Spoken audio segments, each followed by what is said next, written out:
What society tells you is cool. Chick-fil-A, Mercedes-Benz, 75K salary, 100K in debt. I have never had society tell me that a 75K salary and 100K debt is cool. Not a personal big fan of the Mercedes-Benz. And Chick-fil-A is great. I don't know if anyone's told me Chick-fil-A is cool. Let's keep going. What's actually cool? Cooking your own meals. Used car with no payments. No limit to earnings. No debt, doing something that makes you happy. No debt, I recommend, logically. No limit to earnings. So you are dismissing those people that have 75K salaries by saying that that's not cool, by saying that if society tells you that's cool and you're comparing it to what's actually cool, by definition you're saying 75K salary is not cool. So you are, in a way, being hypocritical and saying, don't let society define what is cool by defining what is cool. I also don't think people with 75K salaries think that they have a limit to their earnings. I'm assuming that someone with a 75K salary would prefer 85K salaries, but if they're satisfied with a 75K salary, if anything, what's not cool is telling someone that there is no limit to earnings when they don't define themselves by their 75K salary. Maybe you're asleep. You're letting titles define who you are. Used car with no payments. As someone who has had a wide array of issues with used cars, I would say that there is a very strong argument to be made that a used car might not be the coolest thing. Cooking your own meals could be cool. Maybe you just don't have time for them. Maybe you're not the best cook. Maybe you prefer to eat out. I think this person is having very mixed messages saying saving money on some things is cool, getting higher earning potentials is cool, doing something that makes you happy is cool. A lot of jumbo humbo punchline buzzwords that sound good on paper while dismissing things that people actually might find cool regardless of what society tells them. I also think there's a false perception of what cool means. I've never had anyone flex on me that they're so cool by having a used car with no payments while cooking their own meals, avoiding Chick-fil-A, not having a Mercedes-Benz, having unlimited salary potential that's not capped at $75,000, and while doing something that makes them happy. And this post has 20,000 likes. There's 20,000 people that probably saw this and said, society tells you it's cool. You know what? You're right. Corporate America, society tells me Chick-fil-A is cool. Therefore, I need to avoid this. I need to start cooking my own spicy chicken sandwiches. I can make better Chick-fil-A sauce than Chick-fil-A. I feel like as I respond more and more to these cringy posts, I'm becoming angrier. Maybe I just need to take a step back and take it for what it is. These are just lighthearted posts that people want likes on to grow their media LinkedIn presence. I've just been thinking in general about what prompts people to post on LinkedIn. I don't think LinkedIn has a ad revenue model which would get them to be a big influencer and in turn generate money out of this. Or maybe they literally just like the influence / the likes, or they want to make a statement to make themselves feel better about the things that they're talking about. I'm going to guess the third is probably the biggest reason.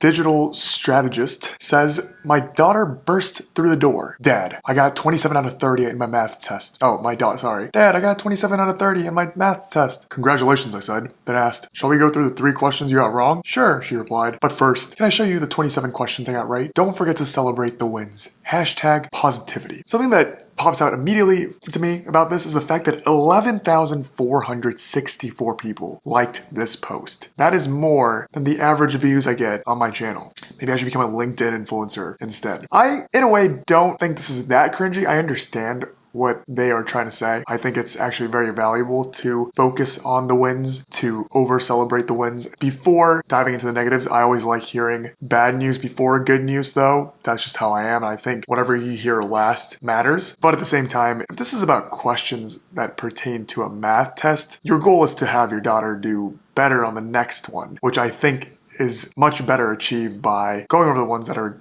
poorly done. But honestly, in a weird way, I don't want to bash this daughter for having positive thoughts. I will question whether or not this is a true story / if this really went exactly the way it did. I don't know if this really warrants hashtag positivity. I'm just of the belief that 99% of internet content, especially cringe LinkedIn posts, are made up so you can get 11,464 likes. Also, just a side question, and this is something that I want to solve. One of my main missions of this YouTube channel is to provide awareness on jobs that I think not many people know about. I really want to know, what is a digital strategist? Do you strategize on digital things, or do you strategize via digital things? Are you digitally strategizing? This HR manager says, we studied 22 years of our life just to write a single page of the resume. Ever think, rather than polishing your resume, I recommend to you to polish your skills, which helps you get a better opportunity. Hashtag Thursday thoughts. Hashtag resume. Hashtag opportunity. Hashtag experience. Hashtag human resources. Hashtag skill set.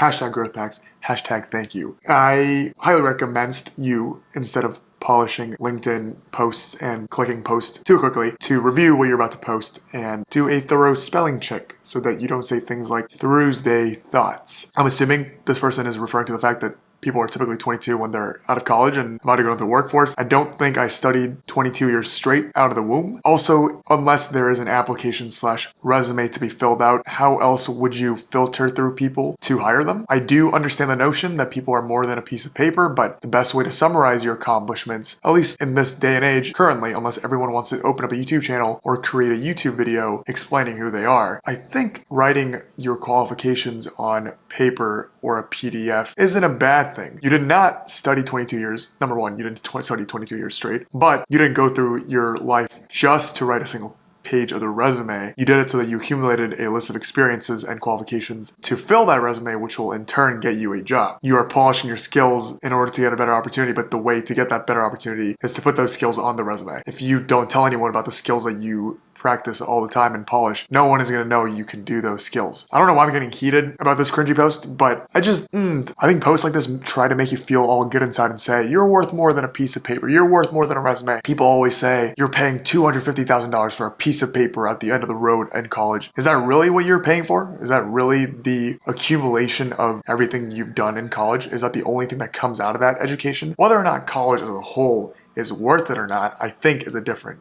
question. But along these same lines, the reason why we have things like resumes is so that we're able to convey ourselves efficiently and effectively, and people know how much hard work we've put in, what kind of experience we have, so that we qualify for these opportunities. I made a big change to my profile this week that you most likely missed. I removed the MBA title from my name. Why? Because titles are only needed for those who are asleep, for those who are unsure of their own value. It does not define who I am. It does not define what I do. It does not define my worthiness. My name is... That's all. Hashtag personal branding, hashtag marketing, hashtag careers, hashtag leadership. So you got your 200K plus master's degree to not put it where it matters and to not let people know that could potentially hire you that are looking for MBA qualifications to prove a point that the thing that you wanted to supplement your skills does not define who you are and does not define what you do and does not define your worth. I would agree that MBAs don't necessarily define your worth, but in a way they quite literally somewhat define your worth in the sense that you probably got the MBA to go up the ladder and go up in position and apply for roles that you couldn't have done beforehand. I think this notion that's going around of let's give a chance to those that might not have the best resume or not have all the qualifications or experiences by ideology is fair. There are hidden gems that might not have had the chance to get certain opportunities. But statistically speaking, I would assume people with experiences, people with master's degrees are the people that have put in time, effort, and money into improving themselves. The venture into success, the investment into oneself should be credited and rewarded appropriately. And if we continue to sell this notion that doing so is anti-defining worthiness and does not define what you do and does not define who you are, then what does? I can already see people saying, Brian, career is not everything to your life. I agree, but we're talking in terms of a career. We're talking in the perspective of a career. I think being nice, being kind, being appreciative, being genuine are far more important than you having an MBA as a human being. But in terms of having a career, the real sole reason you got an MBA is to, one, grow your network, and two, get a better opportunity. Titles are only needed for those who are asleep. I really challenge everyone to really think and read through these things instead of just going through and saying, you're right, my college degree does not define me, my MBA does not define me, my job title does not define me. Yes, it shouldn't define you as a person, but in terms of, in the context of a career, how else would you be able to define it? Titles are only needed for those who are asleep. Then what is needed for those that are awake? I actually really enjoy this series. As I've been saying, if you guys have any cringy LinkedIn posts that you've come across that you'd like to send, I'd obviously do it anonymously. Please DM me on LinkedIn at Brian_John. And thanks guys for watching. I will see you guys next time. Let's go.